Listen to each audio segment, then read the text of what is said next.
The second cut is the deepest, why Abe and Theo are living Lexie's death again. In the pantheon of daytime drama, death is rarely permanent. Characters fall down elevator shafts, only to return years later with amnesia. They're shot, poisoned, and blown up, yet they miraculously resurface at a lookalike's funeral. But every so often, Salem remembers that death is supposed to be final. And nothing in modern soap history has been as devastatingly final, or as creatively courageous, as the death of Dr. Lexie Carver, the late Renee Jones. Now, in a storyline that is breaking the mold of traditional soap grief, Days of Our Lives is doing something unprecedented. It is forcing Abe Carver and Theo Carver to suffer Lexie's death all over again. This isn't a ghost story. It isn't a hallucination. It is a masterclass in emotional permanence, and it is redefining how serialized television handles the long tail of tragedy. The premise. Memory as the villain. Spoilers for the coming weeks reveal that Abe, James Reynolds, and Theo, Cameron Johnson, will not face a new physical threat. There is no serial killer on the loose, no brainwashed twin, and no possession. The antagonist is time itself.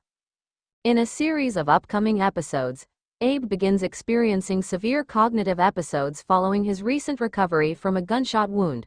The trauma to his brain has not erased his memories, it has reordered them.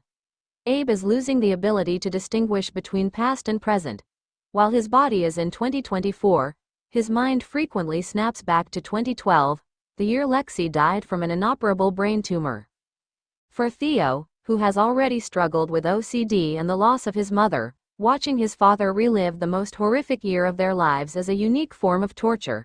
He is forced to comfort a man who suddenly believes his wife is still alive in the next room, only to witness the realization of her death happen again, and again, and again.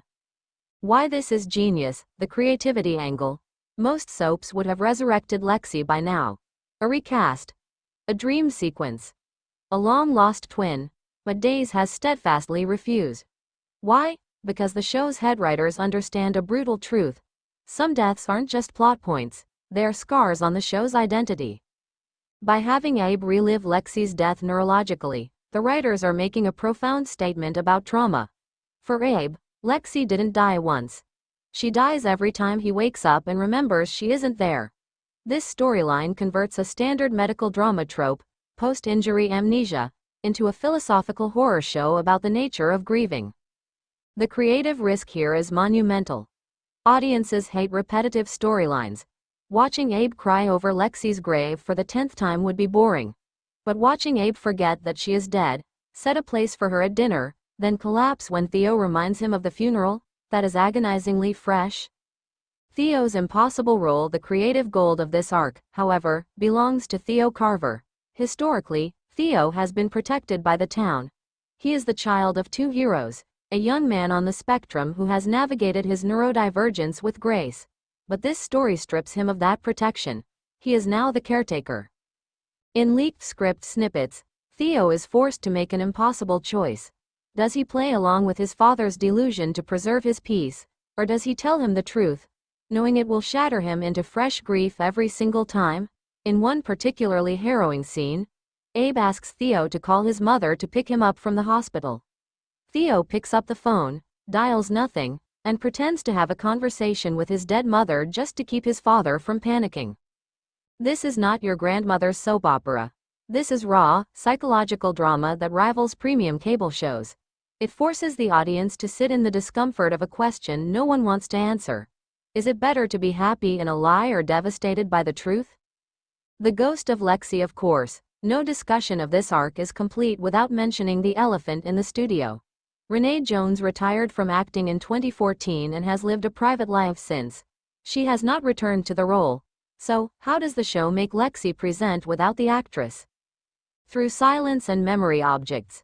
In a brilliant directorial choice, the show is using Lexie's voice only through old answering machine messages and video diaries from the 2012 storyline. Abe watches old home movies. Theo holds her lab coat. The audience hears her laugh from a decade ago. It is haunting because it is real. The show isn't asking a new actress to mimic Lexie. They are asking the audience to remember her the same way Abe does, imperfectly, painfully, and with a sense of loss that doesn't fade.